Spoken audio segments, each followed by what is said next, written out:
আমি এই যে এখন একটা অসময়ে একটা সাজ দিয়েছি, চোখে লিপস্টিক, চোখে ঠোঁটে লিপস্টিক, চোখে কাজল আর একটা ছোট্ট টিপ।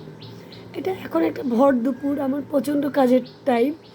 আমি কিছুক্ষণ আগেই আসছি আমার ছেলে মেয়েকে দিয়ে। তখন আমার মুখে এগুলো কিছুই ছিল না। আমি জাস্ট এখন আমার ইচ্ছে হলো যে আমি একা, একদম আমি বাসায় একা একটা ভিডিও করব। আমি একটু লিপস্টিক দিই, একটু কাজল দিই, ছোট্ট একটা টিপ দিই। ইচ্ছা করলো। আমি না এইটা যদি আমার খুব দেরি হয়ে যায়, আমার যদি দেরিতে আমি অনেক দিন সাজি না, অনেক দিন কাজল দিই না, লিপস্টিক দিই না, বা আমি হাসি না, আমার প্রচণ্ড ভারী ভারী লাগে। আমার ভেতরে কাজ করে যে আমি কতদিন সাজি না। আমারও তো ইচ্ছা করে একটু সাজতে। তো কিছুদিন আগে আমি আমার হাজব্যান্ডের সাথে ঝগড়া করে বলছিলাম যে আমি অনেক দিন সাজতেছি না, কেন আমি সাজতেছি না, আমার ভালো লাগছে না। তো ও বলতেছিল তুমি সাজো, মানা করলো কে তোমাকে? তাই বললাম প্রয়োজন হয় না আসলে, কেন জানি আমরা নর্মালি সাজি বেশিরভাগ কোথাও বাইরে গেলে, বেড়াতে গেলেই সাজি, এছাড়া সাজা হয় না।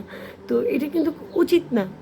মাঝে মাঝে এমনি একটু সাজগোজ নিজের জন্যই নিজেকে সাজা উচিত। যেমন আমি এখন নিজের জন্যই সাজছি, এবং আমার স্মাইলে একটা পুরো ফেসে একটা স্মাইল, একটা ভাব আসছে।